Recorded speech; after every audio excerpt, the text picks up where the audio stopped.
di seri video Inner Game Podcast. Ini adalah tema besar. Di sini kita ngebahas tentang ruang dalam diri. Bagaimana kita menata pikiran, ngasah kolbu, mengelola perasaan untuk jadi manusia yang lebih baik, lebih produktif, lebih bahagia, lebih damai insya Allah.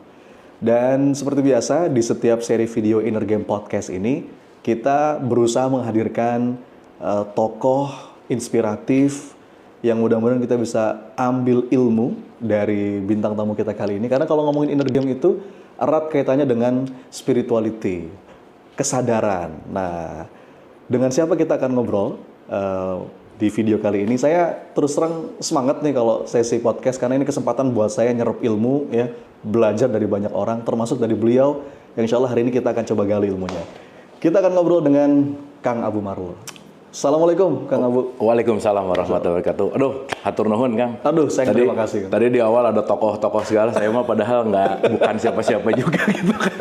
Konten-kontennya Kang Abu ini udah mulai merasuk ke beranda-beranda saya nih, Kang. Masya Allah. Merasuk ya? Merasuk, ya. Ada banyak banget ilmu positif, ya, satu perspektif yang menarik nih. Makanya langsung saya kontak Kang Abu, Kang, ketemuan yuk, kita podcast bareng. Makasih ya, Kang. Oke. Udah diterima. Langsung dikasih makan tadi, Masya Allah. Kang Abu, boleh kenalan dulu, Kang? Oke. Aktivitas sekarang apa? Sebelum kenalan, saya sebenarnya kaget banget sih. Jadi satu hari gitu ya, dapat DM dari ustadz terkenal, coba kebayang nggak? Nih yang teman-teman saya, audiens saya tuh selalu mention Kang Sony gitu ya. Saya panggil Kang aja nggak apa-apa ya. Bangga. Kang Sony gitu bahwa, wah ini ada Kang Sony pernah ngelihat nggak, pernah dengar nggak? Wah ini saya lihat kontennya, saya lihat pokoknya isi dari Instagram gitu ya, dan saya lihat juga udah mulai ber-YouTuberia nih ya sekarang. Baru mulai gitu. Baru mulai. Tapi very good start, Kang. Itu mulai aja udah ya 90.000 gitu yang nonton ya, wah keren banget. Dan Kang Sony ini banyak menginspirasi banyak orang saya rasa, dan di hari itu kaget sekali gitu ya teman-teman yang menyaksikan ini. Tiba-tiba ada yang ngajak ngobrol saya, dan ternyata Kang Sony ini ngajak ngobrol, terus ya saya dengan senang hati gitu ya, karena balik lagi ya bahwa passion saya juga adalah belajar gitu. Jadi sebenarnya yang harusnya berterima kasih dan bersyukur tuh saya. Masya Allah. Karena didatangi sama orang yang berilmu untuk datang untuk kita belajar, dan saya rasa kita di sini belajar sama-sama. Masya Allah. Gitu, Kang. Hatur nuhun, Kang. Hatur nuhun. Jadi memang tadi sempat ngobrol, nggak mau disebut guru beliau. Padahal beliau gurunya banyak orang juga. Ya. Pembelajar sejati, Masya Allah. Kan tagline-nya gini, Kang. Nggak tahu apa-apa, nggak bisa apa-apa, dan bukan siapa-siapa, Kang. Nggak tahu apa-apa. Nggak bisa apa-apa. Bukan siapa-siapa. Masya Allah. Itu kan mentalitas hamba banget. Biasanya gitu-gitu ditolong sama Allah terus. Bangga, Kang Abu. Ya. Apa nih sekarang kesibukannya? Oke, saya tuh basically magician, Kang. Saya tuh Magician. pesulap kan. Iya. Jadi saya dulu jebolan The Master RCTI gitu ya. Di season 1 saya runner up waktu itu, zamannya Josandi yang pemenang. Iya. Saya S1 di Unpar Ekonomi. Oke. Saya ambil S2 MBA ITB 2005 ekonomi lulus, 2008 saya MBA lulus gitu. Terus saya masuk ke dunia entertain udah hampir 13 tahun. Ya, 13 tahun lah ya. Jadi saya ternyata passionnya ada di entertain gitu. Jadi saya menyadari dari kecil bahwa saya tuh senang sekali menghibur orang, Kang. Senang menghibur orang? Senang menghibur orang. Jadi menghibur orang, to entertain itu adalah sesuatu yang membuat saya sangat bahagia gitu. Jadi saya berusaha dimanapun saya ada, orang tuh terhibur dengan keberadaan saya gitu, Kang. Itu yang saya sadari tentang si passion gitu. Nah, di tahun 2010-2011 tuh biasa, Kang ya, ada perguncangan anak muda teh gini, Kang. Di mana masih muda gitu ya? Muda. Oh, anyway sekarang juga masih muda sih. Cuman penontonnya tua-tua gitu. Oke, jadi di tahun 2010 saya mengalami turbulence, Kang. Jadi saya sebut itu sebagai toxic toxic sukses lah, Kang. Oh, menarik nih. Jadi kalau Kang Sony pernah dengar ada penelitian disebut dengan toxic sukses. Yes. Kita tahu bahwa 100 orang yang paling sukses di dunia diteliti, ternyata 90% mereka stres dan depresi, Kang. Iya. Itu di puncak dari puncaknya ternyata 90% not happy gitu. Yes. Dan saya mengalami itu. Itu tahun itu berarti Antum sudah dikatakan sukses lah ya? Saya terkenal udah, Kang. Iya. Terkenal udah gitu. Duit banyak lah ya. Istri udah ada gitu. Rumah ada, mobil ada gitu. Maksudnya di tahapan itu adalah tahapan yang saya rasa semua orang pengen seperti saya. Gitu. Oke. Tapi saat itu saya yang semua orang pengen kayak saya, kok saya jadi kayak nggak hidup gitu kan? Oke. Kok saya jadi hampa gitu, jadi nggak fulfill gitu bahasanya. Nah, ternyata yang menarik adalah ketika pada saat itu saya selalu mencapai, meraih keluar, saya lupa bahwa kesejatian itu nggak pernah ada di luar gitu. Saya tidak menyadari dan tidak mengerti pada saat itu membedakan mana bahagia dan senang gitu. Pleasure and happiness. Pleasure and happiness. Dan yang saya cari itu pleasure terus gitu. Iya. Makanya punya 5 pengen 10, punya 10 pengen 15, punya 15 tetap ngerasa nggak cukup gitu. Iya. Nah, di tahapan itu saya mulai mencari bahwa kayaknya ada sesuatu yang lebih profound gitu, ada sesuatu yang lebih dalam yang perlu saya cari deh. Jadi selama ini saya mencari keluar, tetapi yang tidak pernah saya cari adalah diri saya sendiri gitu kan. Masya Allah. Cocok temanya inner game berarti. Inner game. Masya Allah. Kebetulan saya pernah punya program namanya Inner Heart Talk, Kang. Jadi ini similar sekali gitu ya. Bicara tentang inner itu karena kata kuncinya bahwa segala bentuk apapun perjalanan itu sebetulnya bukan tidak ada sih. Esensial dari perjalanan kita sebagai manusia itu sebetulnya adalah bukan keluar tetapi ke dalam kan. Yes. Bagaimana kita menemukan si kesejatian itu yang di dalam gitu. Karena di luar ini kan maya ya, illusion gitu. Bahwa ketika kita terjebak dengan illusion yang ada di luar, kita melupakan kontrol yang sejati itu sebenarnya ada di dalam gitu. Dan sekarang banyak orang terjebak ya, Kang? Iya begitu, Kang. Itu yang terjadi sih. Sekarang kan maya, saya nyebutnya maya kuadrat gitu. Ketika orang lupa tentang siapa diri sejatinya misalkan, dia menyangka bahwa dia adalah pikirannya, itu yang paling dekat aja. Dia menyangka bahwa dia adalah perasaan dan emotion gitu. Apalagi sekarang kita ngelihat sesuatu tuh nggak langsung, tapi kita ngelihat lewat layar HP gitu kan. Iya. Gitu ya. Kita tahu singa di gambarnya, kita tahu kebun binatang di gambarnya. Jadi kenapa orang shock sekarang ketika dia tahu semuanya di layar, begitu ketemu singa di kebun binatang beneran dia stres gitu. Karena di sini ada boundary antara nature yang sebenarnya dan ini kita cuma menikmati dengan gambar gitu. Nah itu yang sedang terjadi sih. Nah singkat cerita kalau kembali ke perjalanan saya, dari tahun 2010 saya research Kang. Jadi kayaknya harus melakukan sesuatu yang ya balik lagi ya. Hal untuk bisa meningkatkan diri adalah melakukan yang berbeda dari sebelumnya gitu. Oke. Dan pada saat itu saya punya satu prinsip bahwa kalau kamu takut melakukan itu, justru itulah yang saat itu kamu penting untuk lakukan. Oh, menarik. Coba gimana? Kalau kita takut melakukan sesuatu, jangan-jangan itu yang paling penting harus kita lakukan. Itu yang paling penting harus kita. Saya kasih contoh, Kang. Di tahun 2013 tuh saya menantang diri saya untuk bikin buku, Kang. Oke. Dan pada saat itu bikin buku adalah ketakutan buat saya. Ya itu tadi. Kenapa? Takutnya apa? Overthinking tadi. Siapa yang mau baca? Bukunya keren atau enggak? Iya. Kalau nggak keren kan jadi gimana? Reputasi gitu kan? Padahal sudah terkenal waktu itu ya? Sebagai The Master ya? Iya.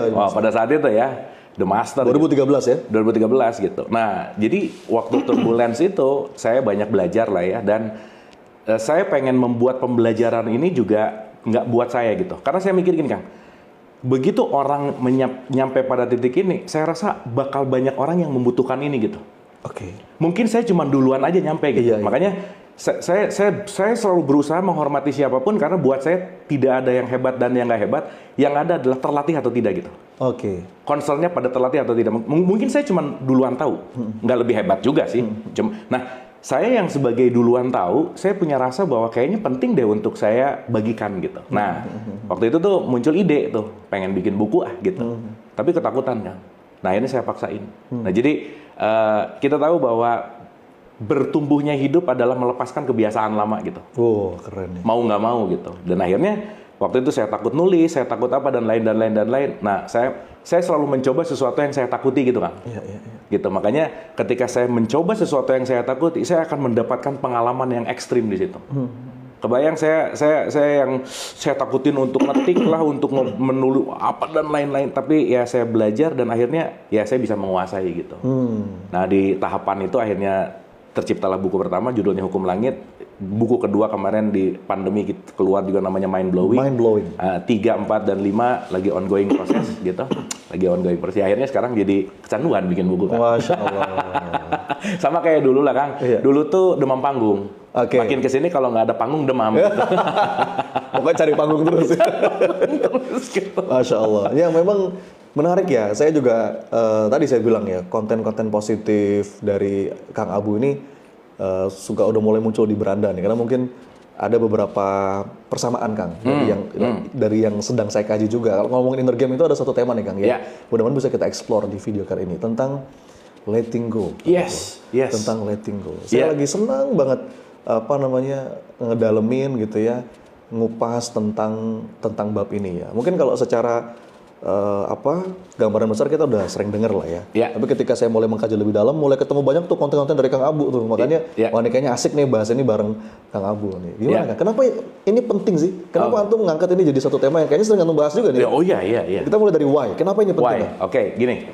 Berangkat dari pengalaman saya ketika bikin konten kan. Jadi gini. Konten-konten inner game, konten-konten inner heart talk, konten-konten yang inner ke dalam dan lain-lain, ini konten yang sangat spesifik kan. Jadi kalau di marketing itu kan ada segmenting, targeting, positioning. Ini niche banget. Kenapa? Orang yang mau nonton konten kita Kang, udah pasti masalahnya gede udah gitu. Apakah begitu teman-teman? Ketahuan ya. karena perjalanan ke dalam diri itu nggak bisa kalau tidak diundang oleh penderitaan. Masya Allah. Nggak bisa. Benar-benar. Nggak bisa. Jadi kalau sekarang orang yang lagi happy, lagi apa? Belum. Mau letting go, nggak penting. Mau ngomongin tauhid, nggak penting. Mau ngomongin apa? Nanti. Ketika udah mentok, kejeduk, udah ditipu, udah habis apapun lah ya, kasusnya besar banget, baru pasti nyari ini kan. Benar juga ya. At the end. Benar juga. Jadi letting go lah, inner game dan seterusnya. Ini sebetulnya adalah obat terakhir kan. Tontonan terakhir ketika orang memang udah dapat permasalahan besar. Digoncang. Saya tuh punya live TikTok Kang. Letting go itu alhamdulillah setiap saya live itu lebih dari 1.000 orang yang nonton bareng gitu. Itu berarti orang bermasalah juga. Nah itu yang mau saya cerita. Dan itu saya berarti lagi menghadapi 1.000 orang yang punya masalah. Benar. Nah, jadi kalau tadi bertanya why, nah gini Kang. Sekarang ketika kita bicara dalam konteks yang namanya sosial media, sosial media ini punya currency Kang. Currency-nya adalah subscriber yang banyak, viewers yang banyak. Nah, di satu sisi ketika ada viewersnya banyak dengan konteks letupan-letupan viral saat itu, dia akan habis dan selesai Kang. Tapi saya punya satu perspektif bahwa saya pengen bikin konten yang tidak melakukan letupan viral saat ini, tapi lasting Kang. Lebih long lasting. Long lasting. Karena letting go mau dibahas hari ini, tahun depan, 100 tahun lagi orang pasti butuh. Kepake terus. Kepake. Jadi saya sekarang lagi nanam investment Kang. Investment untuk apa? Investment untuk consistency gitu. Sehingga tubuh fisik saya udah nggak ada, tapi concern dari apa yang dibahas ini akan menjadi sesuatu yang akan sangat lasting sekali. Amal jariah tuh. Kita bicara amal jariah lah gitu ya kira-kira. Nah, jadi kalau tadi Kang Sony bicara why-nya, karena balik lagi sih Kang. Saya selalu gini, saya tuh pertama sangat sulit untuk percaya tanpa mengalami Kang. Karena once tidak mengalami, ya nggak akan ada pembuktian gitu. Nah, dan yang menarik adalah buat saya the good content adalah, makanya saya selalu bilang bahwa masalah itu berkah Kang. Masalah itu berkah. Karena dengan masalah kita bisa bikin konten. Contoh, saya punya masalah, saya nyari solusinya. Ketika solusinya dapat, saya bisa ceritain nih. Dan cerita itu yang dibutuhkan Kang. Dan letting go itu kan letting go racikan saya lah ya Kang. Meskipun itu dari Hawkins, tapi saya masukin tasawuf di situ, saya masukin Vedanta di situ, saya perspektifnya saya masukin dari apa yang benar-benar saya alami gitu. Nah, ternyata ketika saya bisa melampaui satu masalah saya dan saya berhasil dan saya bisa ceritain, ternyata banyak orang yang butuh cara ini Kang.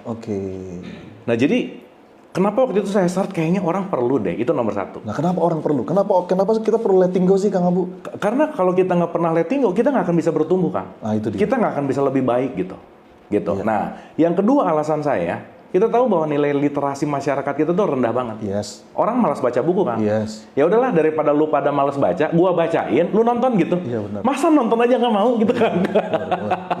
Itu basic idenya pada saat itu. Jadi saya juga punya kedisiplinan untuk terus baca. Dan yang nonton juga mungkin malas baca, tapi auditorinya bisa dipakai gitu. Dan kita bisa belajar bareng gitu. Nah, dan yang ketiga yang paling penting Kang, kita tahu bahwa teknologi paling canggih sesemesta raya itu adalah diri kita sebagai manusia, Kang. Kita adalah the most sophisticated teknologi yang pernah ada di semesta raya. Di ahsani takwim. Ahsani takwim, coba kebayang nggak, Kang? Jadi kalau kita bicara dalam konteks ahsani takwim itu best of the best of the best. Tapi pertanyaannya, katakanlah ini superkomputer. tapi nggak tahu keyboardnya di mana, Kang. Nggak tahu programnya gimana, nggak tahu cara makainya gimana. Dan banyak orang kayak gitu ya? Pastinya menariknya begitu, Kang. Iya, iya. Saya beli iPad, Iya. 20 juta. Iya. Terus kalau saya nggak tahu kegunaannya, saya pakai ngiris bawang di sini kan sayang, Kang. Iya ya. Betul nggak? Iya. Sehingga ketika kita lupa bahwa ini teknologi yang sangat canggih, terdepan, tapi masa dipakai ngeluh terus sih, Kang? Iya, iya, iya. Masa dipakai untuk khawatir terus sih gitu? Padahal banyak potensi yang kita nggak tahu, banyak sesuatu yang kita belum dalami, dan semua yang kita tidak masuk kepada potensi-potensi alamiah kita. Karena kenapa? Karena kita tidak letting go gitu. Iya, iya. Karena semakin kita tidak letting go, semakin kita akan sulit menemukan passion. Berarti lawan dari letting go tuh menggenggam erat gitu. Lawan Atau dari apa letting go itu adalah attachment. Attachment, Melekat. Gitu. Melekat itu artinya kan concernnya adalah bagaimana dia intinya tidak bertumbuh aja gitu, Kang. Yang gini ya, kalau kita mau naik gunung, Kang, Iya. concern berat itu ketika bawa beban, kan tinggal dilepasin gitu. Iya, iya. Nah sekarang ranselnya berat banget, terus komplain tiap hari, aku berat banget, ya turunin aja. Tapi nggak mau dilepas. Tapi nggak mau dilepas gitu. Iya. Lucu kan? Iya. Jelas-jelas yang namanya beban ini menyakitkan, memberatkan. Tapi di satu sisi juga nggak mau dilepas gitu. Karena kenapa? Nggak tahu cara ngelepasnya. Karena nggak tahu. Karena nggak tahu cara ngelepasnya. Dan yang paling penting lagi, nggak sadar, kan? Nggak sadar bahwa dia punya beban berat. Dia punya beban, tapi dia nggak sadar dia punya beban. Betul. Iya ya, banyak sih kayak gitu, bener kan? Betul.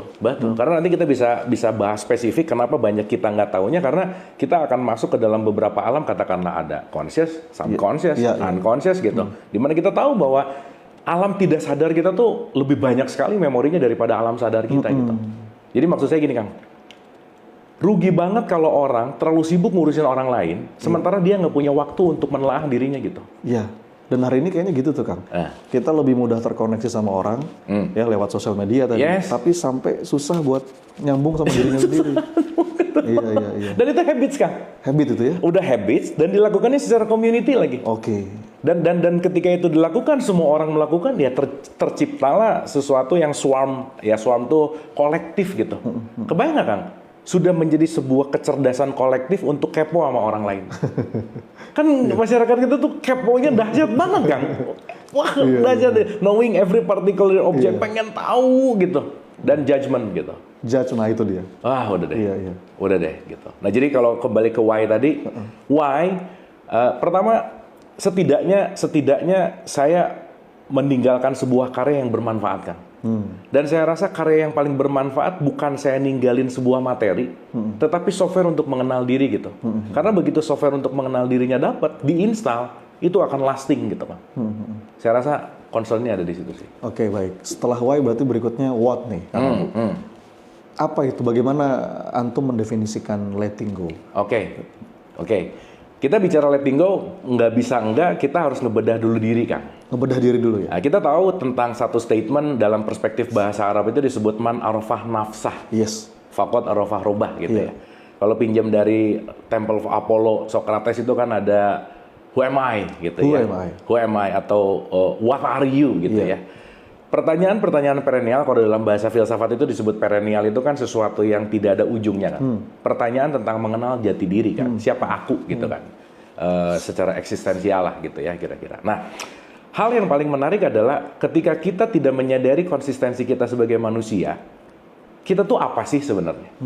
Karena kan balik lagi ya, kalau kita bicara dalam perspektif ini bahwa kita kan bukan hanya tubuh fisik, kan? Bukan hanya fisik. Ya. Dan kalau kita menyadari bahwa sakit fisik itu cuma 10-15%. Tapi yang penyebab sakit itu adalah justru dari mental. Ya, setuju. Dari non-fisiknya gitu. Makanya leluhur kita ini udah sangat jagoan banget gitu. Makanya tiap upacara kan kita nyanyi ya, bangunlah jiwanya, bangunlah badan. Jiwanya dulu. Baru raganya. Oh, iya. Makanya sakit jiwa tuh menarik gitu. Iya. Tapi anyway, ya saya selalu mengatakan bahwa bumi ini adalah rumah sakit jiwa besar sih, Kang. Setiap orang sakit jiwa dengan kadarnya masing-masing gitu. Dan kita semua adalah pembelajar di sini anyway. Nah, jadi kalau saya mau bicara tentang what-nya adalah letting go itu berbicara tentang software engineering, kan. Kan kalau komputer ini adalah hardware, Mac OS itu adalah softwarenya. Akan kalau softwarenya nggak ada atau nggak diberesin, ya nggak akan mungkin bisa keluar program, betul nggak? Iya. Dan kalau virus nggak bisa gitu. Nah, Saya straight to the point karena kalau mau ngomongin ini detail kita perlu waktu 4 jam Kang. Panjang. Nanti kita bikin lagi sama Kang. Ya ini icip-icip dulu aja. icip dulu. Soalnya sekarang episode 22 aja baru bahas bab 2 Kang. Wow. Itu tuh nggak beres-beres dan penting banget ritual sesuatu yang simpel tapi mengena gitu kan. Yes, betul. Karena daripada kita ngeberesin bukunya habis, tamat tapi nggak jadi aplikasi juga buat apa gitu. Nah, singkat cerita Kang, banyak orang tidak mengenali siapa dirinya, terutama softwarenya. Jadi saya membagi 3 Kang. Ada body, ada jiwa, which is bisa disebut nafs, which is bisa disebut juga manas. Dan ini ada the true self kita yang disebut dengan ruh lah gitu kira-kira. Jadi kalau dalam perspektif teologis tasawuf itu kan ada jisim, nafs, ruh gitu kira-kira. Atau disebut body, soul, spirit gitulah kira-kira. Nah, sebetulnya yang paling penting untuk kita dalam tanda petik regulasi adalah yang bagian tengah ini kan. Nah, si manas ini, si nafs ini at least ada segitiga gitu. Namanya PPE saya singkatkan. Pikiran, perasaan, emosi. Itu inner game tuh. Inner game di situ. Jadi once kita nggak ngerti cara kerja pikiran, perasaan, emosi, kita pasti nggak akan tahu bagaimana cara kita bekerja kan. Ya, gitu ya kira-kira. Nah, saya kasih contoh Kang. Segala bentuk apapun yang kita lakukan itu pasti datang dari pikiran kan. Pasti kan. Makanya kalau kita tahu bahwa setiap orang terlahir itu pasti dia memegang nilai. Value. Maka value menjadi moral. Moral yang dikerjakan jadi etik. Etik yang dilakukan ulang-ulang jadi integrity. Dan ini kadang-kadang ya maaf ya nggak terlalu signifikan juga sih. Makanya maaf ya, orang religius belum tentu moralnya bagus. Orang beragama belum tentu moralnya bagus. Padahal nilainya bagus gitu. Kenapa? Karena nggak ada synchronize antara nilainya, moralitasnya, etik atau akhlaknya, dan di sini integritasnya. Nggak ada synchronize. Nggak ada synchronize dengan apa? Dengan software Kang. Contoh sederhana. Saya mau ngerjain sesuatu, itu based on apa coba? Pikiran kan? Pertanyaan, pikiran dipengaruhi sama apa? Perasaan. Perasaan dipengaruhi sama apa? Emosi. Jadi kalau emosinya nggak beres, perasaan pasti nggak beres, pikiran pasti nggak beres, perilaku pasti nggak beres. Betul nggak kan? Nah, sekarang pertanyaannya kalau di perasaan sama emosinya banyak virus, berarti pikirannya kan otomatis banyak virus kan? Gitu kira-kira. Nah, jadi singkat cerita, what is letting go? Letting go adalah melepaskan semua virus-virus manas. Supaya punya clear thinking, supaya bisa melakukan sesuatu. Ya kalau kita bicara akhlak yang baik gitulah kira-kira. Contoh virusnya apa aja, Bu? Menarik nih. Contoh virusnya adalah trauma misalnya. Contoh virusnya adalah luka masa kecil. Itu tuh virus-virus yang dahsyat banget. Karena nanti kita anyway kan kita tahu ya bahwa kita sama simpanse cuma beda 1,23%. Ya. Dan pembedanya itu kita hanya diberi akal kan. Dan yang menarik, orang hari ini tuh banyak tidak menggunakan akal. Karena dia menggunakan habitsnya. Maka lebih banyak duluan ngomong daripada mikir, daripada mikir dulu baru ngomong. So that's why chaotic, ribut, semuanya itu gara-gara apa? Gara-gara kita tidak menggunakan akal gitu. Nah, artinya kalau tadi bicara tentang apa sih atau dari mana sih si virus-virus itu ada? Nomor 1, kita ini selalu dilimpahkan virus dari siapa? Nomor 1 figur otoritas kan? Figur otoritas. Orang tua kan? Mau nggak mau? Suka nggak suka orang tua kita adalah pemberi virus besar terhadap diri kita, terhadap jiwa kita kan? Itu nomor 1. Yang kedua lingkungan. Yang ketiga figur otoritas yang lain, guru. Siapapun yang kita anggap figur otoritas itu bisa membuat virus untuk kita. Ada potensi ngasih virus. Ada potensi. Karena kenapa? Begitu figur otoritas itu ngomong kan, critical thinking kita off. Dan kita langsung nerima sebagai belief system. Jadi dia ngomong apa, ikutin. Dia ngomong apa, ikutin. Di situ. Critical thinking nggak nyala gitu. Nah, nanti crash gitu kira-kira. Nah, artinya apa? Ini semua kalau saya mau sederhanakan, virusnya datang dari mana? Memori. Nah, saya komain kan. 2 potensi besar yang diberikan Allah lah ya, kalau dalam perspektif ini gitu, kepada manusia itu ada 2 kan. Makanya disebut khalifah lah ya. 1 memori, 2 imajinasi kan. Dan ini tidak dimiliki sehebat manusia gitu. Jadi dengan memori kita bisa menyimpan, dengan imajinasi kita bisa creation gitu. Yang menarik adalah, ini adalah alat untuk melakukan sebuah kreasi, alat untuk melakukan sebuah penemuan, tapi justru malah menjadi senjata yang membunuh diri kita kan. Senjata makan Tuhan. Jadi sekarang banyak banget orang bermasalah sama memorinya dan imajinasinya. Di mana memori adalah masa lalu, imajinasi adalah masa depan. Jadi virusnya apa? Kejebak di masa lalu, mencemaskan masa depan. Mencemaskan masa depan. Iya. Masalahnya 5 tahun lalu, masih ribet hari ini kan? Dan yang belum terjadi, udah pusing hari ini. Iya benar. That's the real problem gitu. Iya. Jadi sumber virus adalah ketika kita tidak mengerti perlahan bagaimana emosi bekerja, perasaan bekerja, pikiran bekerja, dan manas dalam holistik gitu. Iya. Itu yang jadi real problem kan. Masya Allah. Gitu kan. Dan Kang Abu sering menemukan contoh seperti itu ya? Orang-orang yang ditemuin selama ini. Kan, maaf ya, 99% permasalahan orang dari mana? Mindset kan. Iya. Semuanya dari situ. Berarti kalau mindsetnya nggak beres, dia nggak bisa meregulasi perasaan. Iya. Berarti kalau perasaannya nggak beres, berarti regulasi emosinya kan nggak oke kan? Sementara regulasi emosi kaitannya sama tubuh fisik kan? Iya. Jadi kalau saya boleh kasih analogi gini kan, tubuh, thinking, pikiran, perasaan, energi, kesadaran. Oke. Kebanyakan tuh gini kan? Kesadarannya jadi Tutup. Nah, letting go melepaskan yang 4 supaya kesadarannya pindah ke depan. Oke. Sehingga ketika kesadarannya di sini, semua dikontrol oleh kesadaran ini gitu. Kan kalau dalam perspektif tauhid ini tuh ilah-ilah semua. Maka la ilah.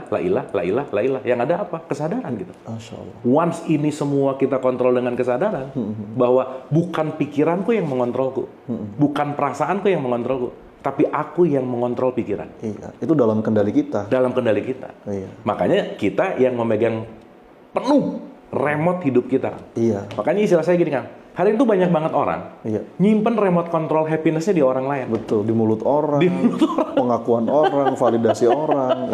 Iya. Dan kita tuh minjem identitas dari mereka. Minjem identitas. Mereka ngomong apa, kita anggap bahwa itu adalah diri kita. Gitu. Iya. Termasuk pujian juga ya? Semuanya kan? Iya. Semuanya. Bukan hanya celaan, pujian juga kadang-kadang bikin kita... Pasti. Maka di dalam kesadaran tidak ada pujian yang lebih baik dan tidak ada hinaan yang lebih buruk. Karena kenapa? Dua-duanya realitas kan? Iya. Gitu. Dua-duanya cuma suara, dua-duanya cuma informasi gitu. Iya. Makanya bukan apa yang datang, tapi bagaimana kita bereaksi terhadap yang datang. Itu dia. Reaksi ini yang kita penting atau letting go tuh ajarin gitu kan. Oh iya. Kira-kira gitu kan. Masya Allah, luar biasa ya teman-teman sekalian. Berarti langsung masuk ke pertanyaan kuncinya nih Kang Abu. Bagaimana kita ngebangun melatih diri untuk bisa letting go? Itu mulai dari mana, Kang? Latihannya kayak gimana tuh? Oke, saya akan selalu ngejawab dengan pertanyaan retorika, Kang. Oke. Gimana caranya? Latihan, Kang. Yes. Selesai. Karena tidak ada yang bisa karena tidak latihan, nggak mungkin. Gitu. Karena balik lagi ya, kalau kita nggak punya mindset latihan, kita akan selalu ngomong nggak bisa, susah, gitu. Dan concernnya adalah practicing gitu. Karena latihan itu kan sebuah proses. Iya. Proses gitu. Dan ketika kita mulai mencintai prosesnya, hasil udah nggak penting kan. Dan begitu kita mementingkan hasil, kita nggak mencintai proses gitu. Jadi straight to the point, kalau akan tanya gimananya, saya akan ngasih kuncinya dulu, latihan dulu aja. Oke. Itu satu kan. Yeah. Nah, sekarang kita bicara mekanisme gitu. Nah. Gini kan, kenapa seseorang bisa terjebak di masa lalu? Satu kan, karena ada sesuatu yang belum dia terima kan. Yes. Betul nggak? Nggak mau terima dia. Nggak mau terima. Iya. Sekarang akan lihat yang berantem aja. Saya nggak terima. Nah, nggak terima gimana lah realitasnya begitu. Betul nggak kan? Iya. Jadi kata kuncinya adalah penolakan terhadap realitas. Iya benar. Clear ya? Itu masa lalu tuh ya? Masa lalu nih. Penolakan, menolak dia. Masa depan sama. Sama juga ya? Orang belum ada kok. Iya. Kan masa depan mah nggak ada Kang sebetulnya. Iya. Betul nggak? Iya. Kalau kita menyadari dalam level kesadaran bahwa masa lalu nggak ada, saya ngomong waktu itu udah masa lampau. Iya. Besok nggak ada. Iya. Karena kenapa? Hidup itu cuma di sini sekarang saat ini. Gitu. Iya. Gitu. Nah, tapi karena kita punya pikiran di mana di satu sisi adalah membantu survival mode, Iya. tapi kita dikuasai oleh pikiran gitu. Maka bagaimana menguasai pikiran, perasaan dan emosi gitu. Nah, saya balik dulu ke metodologinya Kang. Iya. Oke. Berarti kan pertanyaannya Kang, gimana saya mau letting go? Iya. Kalau saya nggak punya pengetahuannya. Makanya saya suka nanya ke orang-orang, kamu suka marah nggak? Suka. Kenapa marah? Ya karena itu, ina itu. Bukan. Awal dari marah karena aku tidak mengerti kan. Jadi kan kenapa orang bisa benci, marah, bete, judgment, nggak terima? Satu kuncinya Kang. Nggak ngerti. Tidak ada pengertian. Mungkin kalau statementnya Quran itu kan ada kata-kata alif lam ro, tilka ayatul kitabil mubin inna anzalnahu qur'anan arabiyyan la'alakum. Di sini ada kalimat terakhirnya takilun, to be understand gitu. understanding is the best gitu kan. Pertanyaannya, gimana saya mau mengerti kalau saya nggak punya ilmu kan? Iya. Gitu. Berarti sekarang pertanyaannya, kalau ada orang yang datang ke saya bikin saya kecewa, berarti dia lagi mau datang untuk meningkatkan pengertian saya, mengingatkan saya untuk lebih banyak belajar, bukan untuk benci gitu. Iya, iya. Masya Allah. Berarti kan bagaimana mindset nih? Iya, iya. Bagaimana kita melihat? Saya tuh suka ngejokes gini, Kang. Kalau ada orang yang doa, ya Allah jadikanlah aku orang sabar. Besok pasti ketemu orang nyebelin. Karena itu yang dia minta. Karena dia minta. Dikasih latihan. Betul. Karena sabar tuh nggak ada di masjid, sabar tuh nggak ada di pengajian, tapi sabar adalah ketika kita ketemu sama orang nyebelin. Betul. Concernnya adalah bagaimana kita mengalami langsung gitu kan. Betul. Nah, singkat cerita, dari semua concern apapun yang terjadi, kan nggak mungkin nggak terrecord dalam memori kan. Dalam memori tuh nggak bisa hilang. Jadi, how-nya Kang, saya selalu menspesifikkan dalam bentuk apapun lah Kang. Saya mempelajari banyak agama misalnya, saya mempelajari banyak kebudayaan, dan saya mempelajari banyak kitab suci, dan semuanya itu inline dengan apapun yang disampaikan oleh Hawkins di dalam buku Letting Go. Iya, iya. Jadi saya merangkum ada 3 aja Kang. Nah, gimana tuh? Nah, ini supaya simpel ya. Iya. Jadi Akang langsung bisa ngerti satu buku lah gitu. Ini mahal nih teman-teman. Kita nggak usah baca buku, dirangkumin langsung sama Kang Abu. Ya. Nomor 1 yang akan merusak kita untuk tidak letting go adalah merasa memiliki Kang. Oke. Untuk menyadari bahwa kita adalah tamu yang datang ke sini, dan kita akan, ya kalau pakai perspektif teologis Islam kan ilahi rojiun gitu. Iya. Kita kan cuma tamu Kang. Iya, iya. Berarti kan sementara ya. Iya. Berarti kesementaraan ini perlu disadari bahwa ya jangan terlalu sibuk nyari sesuatu yang nggak bisa dibawa pulang lah gitu. Sehingga fokusnya jangan-jangan banyak melekat daripada melepaskan. Iya. Dan sumber penderitaan merasa memiliki. Pasti kan. Orang yang paling takut kehilangan itu karena dia merasa memiliki. That's it. Makanya semakin merasa memiliki semakin menggenggam. Iya benar. Padahal sistem semesta itu selalu pasti akan lepaskan. Suka nggak suka, mau nggak mau, semuanya pasti ada waktunya. Iya. Apapun itu gitu. Nah, jadi nomor 1 kalau saya simpulkan lagi gitu ya dalam perspektif ini, bahwa bagaimana kita belajar untuk tidak merasa memiliki, karena kenapa? Ingat aja, kita adalah tamu nggak pernah punya hak milik. Iya, iya, iya. Dan itu langkah pertama untuk bisa mudah letting go ya? Yes. Nah jadi Kang, apa sih prakteknya kan? Ya. Simpel aja Kang. Berhenti jadi orang pelit, selesai Kang. Selesai Kang. Iya, ya. Selesai aja. Ini langsung straight to the point ini. Dia monjok ke intinya.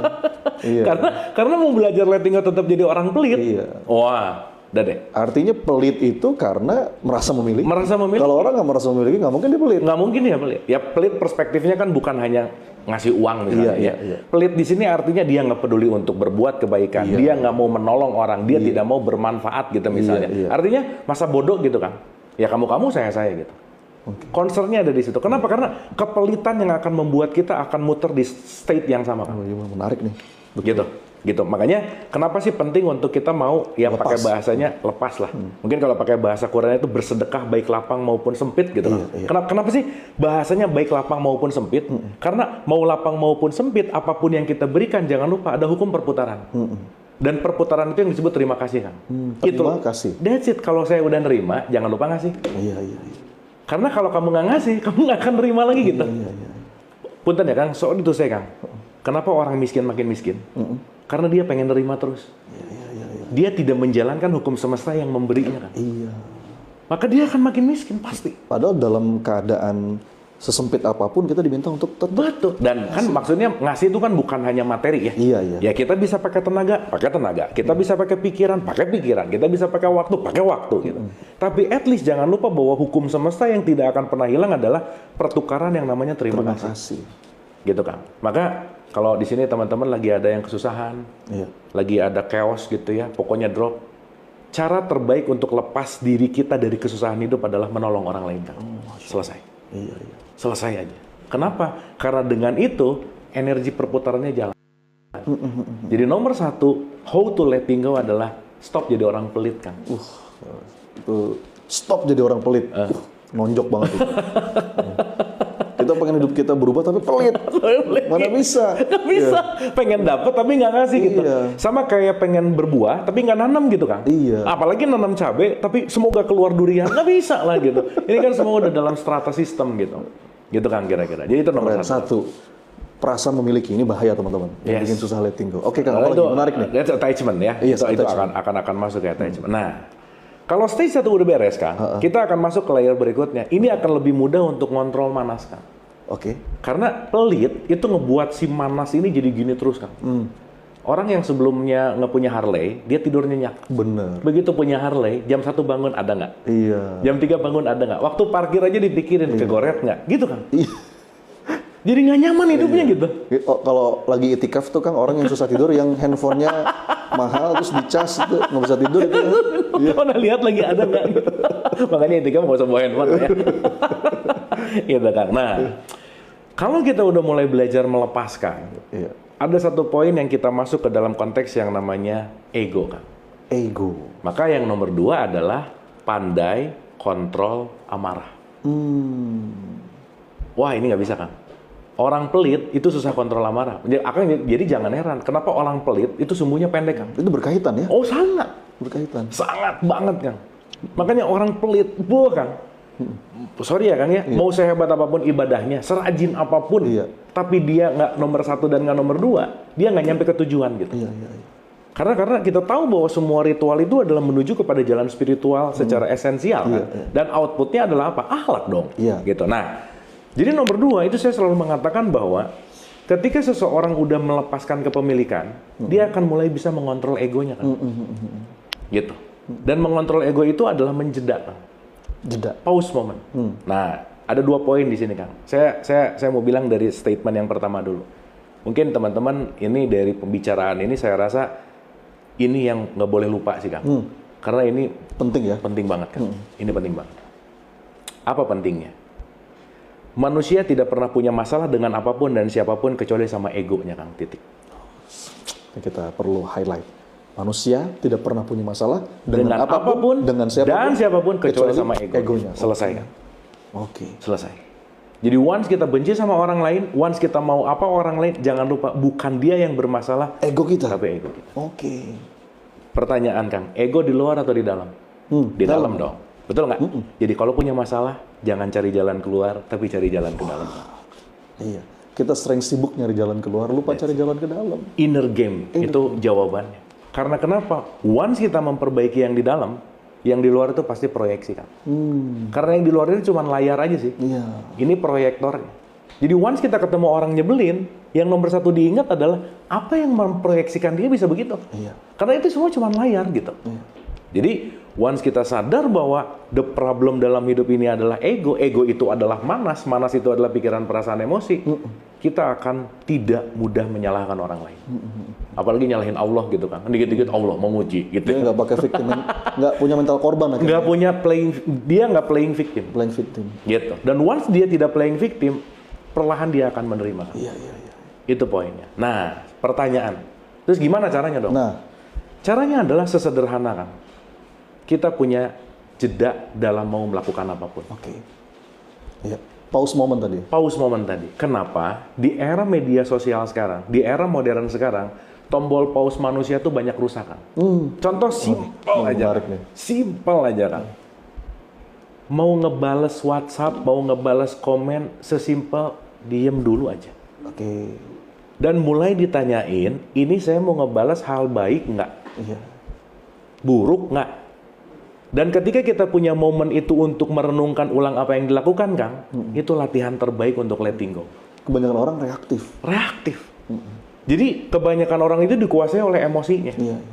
Gitu, Kang. Makanya maaf ya, Kang, kalau kita ngomongin intelligent quotient, kecerdasan intelek, itu cuma 4%, Kang. Iya.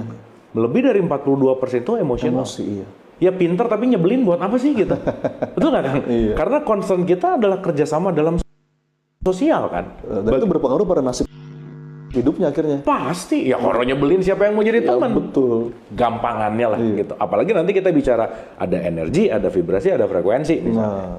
Nah, Hawkins selalu mengatakan itu. Dan yang ketiga, Kang, kita tuh hidup pakai energi. Oke. Jadi saya analogi, saya bikin simpel aja, Kang, ya. Ini panjang pisan sih, tapi saya bikin simpel. Let's say kita tidur itu charging, Kang. Oke. Oke.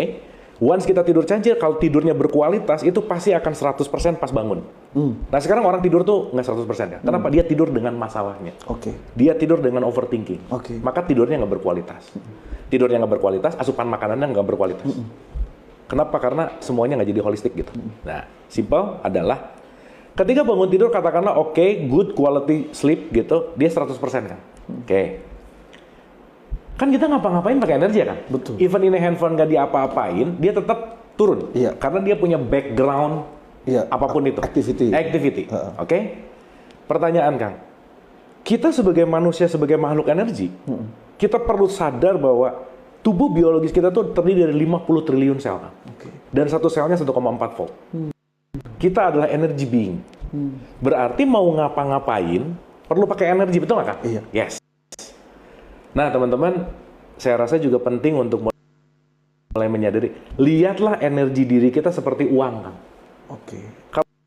Kalau saya cuma punya uang 100 juta lagi, saya nggak pengen dong menginvestasikan ke corporate yang bodong. Betul. Betul nggak kan? Betul.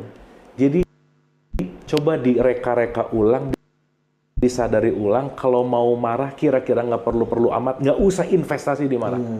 Karena nggak boleh benci orang, marah itu besar banget energinya. Investment kan? Investment. Bukan hanya besar, tapi itu investasi. Investment ya. Dan investasi kemana yang kita tanam, tumbuh nggak kan? Tumbuh. That's it. Oh iya ya. Pasti kan? Iya. Jadi jangan heran kalau kebencian kita tuh datang selalu jadi respon, karena kita menginvestasikan diri kita di kebencian. Dan dia tumbuh terus. Tumbuh terus. Jadi orang ngeluh, aku tuh nggak pernah bahagia. Iya iyalah kamu nggak pernah investasi bahagia kok. Karena bahagia pilihan. Iya. Bukan nggak bisa, aku tiba-tiba nggak bisa. Bahagia itu skill. Iya. Kalau saya tidak pernah melatih bahagia, maka saya tidak akan bahagia. Iya. Jadi sadarilah investment energi kita setiap hari.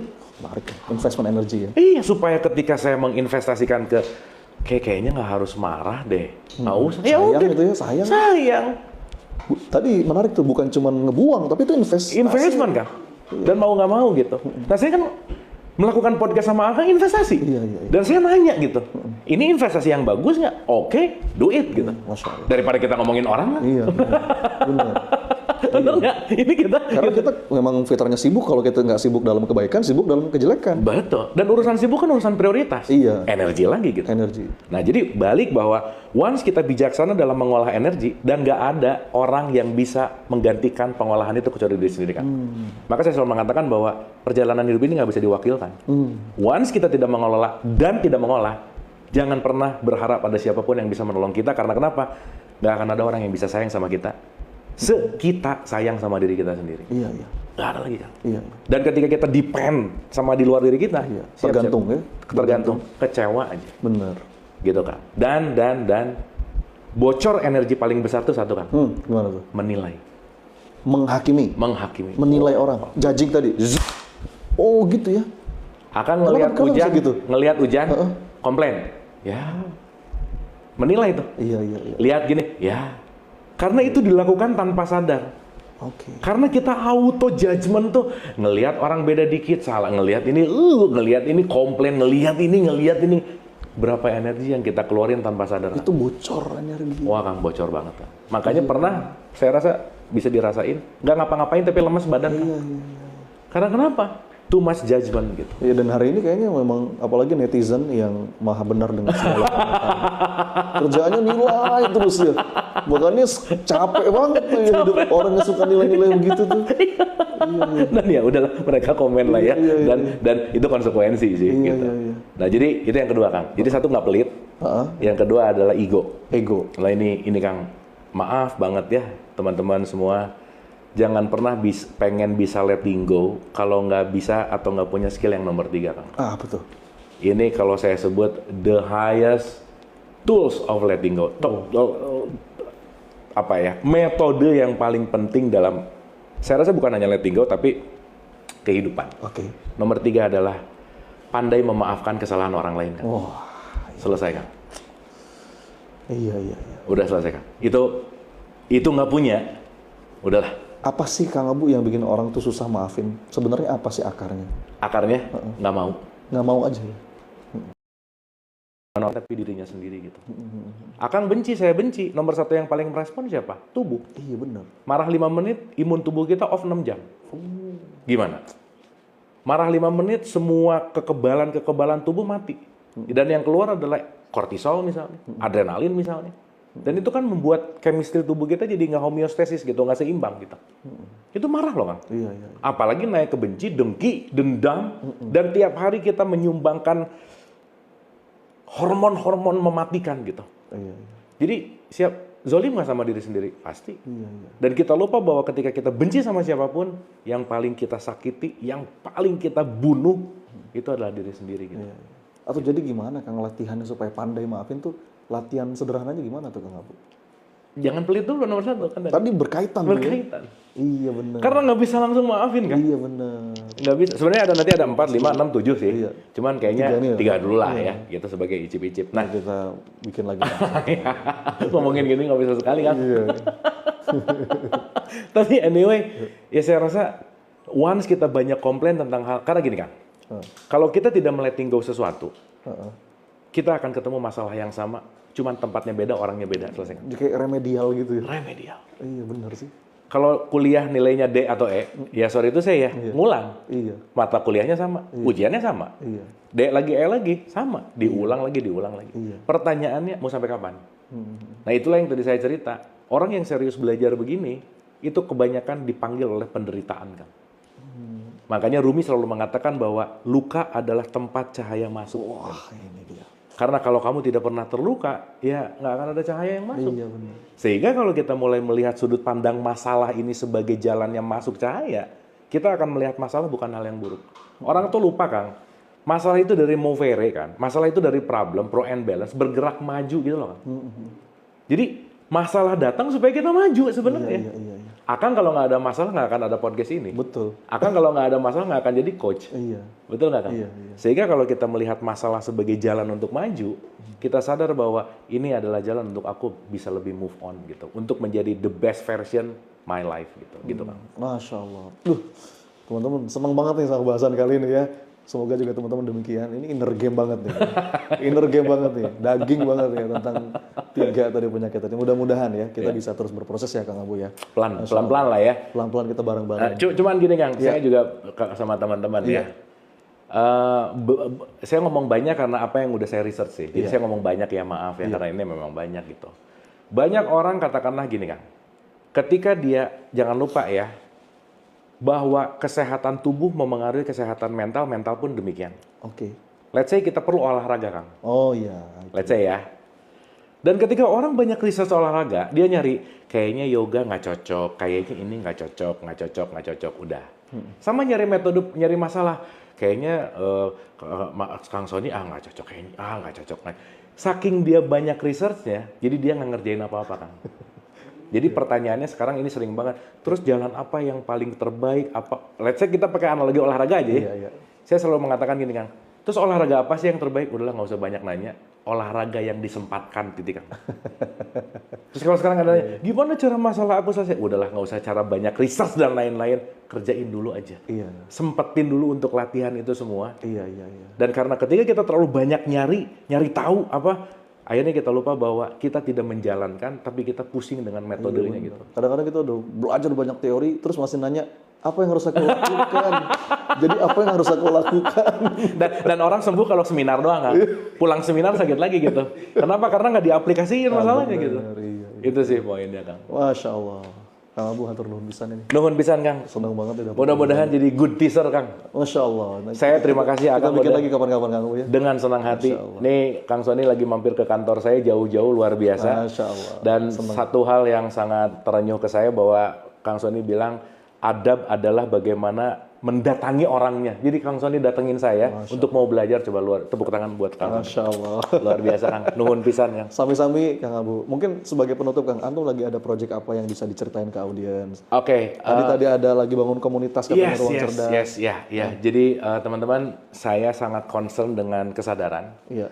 Dan saya rasa kesadaran ini penting untuk kita bina sejak usia agak dini Kang. Jadi kalau sekarang yang nonton-nonton ini terus yang pengen yang belajar tuh rata-rata 40-50 gitu kan. Iya. Gitu ya. Peserta-peserta yang udah mulai awake gitu kan di usia 40-50 gitu. Iya, benar. Saya tuh punya mimpi bahwa coba aja kalau yang kesadaran kayak gini udah mulai dipelajari dari umur 15 tahun gitu kan. Benar. Nah, gimana caranya? Berarti kita harus mupuk dari 0 sampai 7. Kan kita juga nggak mungkin ngomong sama anak-anak. Anak-anak gimana cara ngomongnya ya? Nah, Gimana tuh, Kang? usia 0 sampai 7 adalah golden age, Kang. Di mana critical thinking belum hadir dan semua obrolan figur otoritas akan diinstal sama si anak. Siapa yang paling dekat sama anak? 2, guru dan orang tua. Yes. Nah, maka saya menyediakan ruang cerdas, Kang. Cerdas itu singkatan dari cerah dan sadar. Oh. Saya lagi banyak ngumpulin guru-guru, orang tua yang concern terhadap pendidikan untuk membangun pendidikan dengan karakter. Di situ ada budi pekerti dengan kesadaran yang dimana saya rasa bagaimana anak mau berubah kalau orang tua sama gurunya nggak berubah gitu. Karena saya selalu mengulang-ulang gini, Kang, nggak ada orang yang berubah karena wejangan, tapi orang berubah karena diberikan contoh. Ketika ibunya ngomong, kamu jangan marah-marah nak, ngomong jangan marah-marah sambil marah-marah ya sama anaknya, anaknya nggak akan ikut berubah gitu. Nah, artinya community ini yang sedang saya build, Kang. Kita punya acara Ruang Cerdas setiap hari Minggu jam 7:30 di Zoom. Oke. Nah, dan dalam sekitar 1 bulan, 2 bulan ke depan kita lagi mau ngumpulin dulu. Kita pengen ngobrol dulu tentang apa sih problem di lapangan, bagaimana pengalaman guru A, guru B, guru C, which is ini kita udah ada 3 pertemuan. Dan saya lagi melakukan seeding information yang mudah-mudahan dengan informasi ini kita bisa terkoneksi at least orang tua dan guru-guru yang berkesadaran untuk mewujudkan anak-anak yang berkesadaran, Kang. Oh, Masya Allah. Jadi kalau mau gabung gimana, Kang? Kalau mau gabung nanti bisa cek di TikTok saya Oke. atau di Instagram saya, informasinya selalu ada di situ. Siap, Masya Allah. Teman-teman jangan lupa follow ya. Jangan lupa ikuti nih Abu Marlo, Masya Allah. Kang Abu, hatur nuhun pisan. Nuhun pisan, Kang Sony. Diganggu waktunya malam. Wah, nggak, saya senang hati. Dengan senang hati saya bahagia banget ngobrol. Kang Sony hadir ke sini. Seorang coach yang luar biasa mau mendatangi saya itu luar biasa dan saya belajar kehambelannya Kang Sony untuk belajar di sini dan saya yang justru banyak mengucapkan hatur nuhun, Kang. Hatur nuhun pisan, Kang Abu. Mudah-mudahan kita bisa bikin episode selanjutnya ya dengan Kang Abu Marlo ya. Teman-teman sekalian terima kasih banyak yang sudah nyimak. Mudah-mudahan juga terinspirasi, dapat insight dan kita ketemu di seri video yang lain tetap di Inner Game. Waalaikumsalam warahmatullahi wabarakatuh. Hatur nuhun. Hatur nuhun, Kang Abu.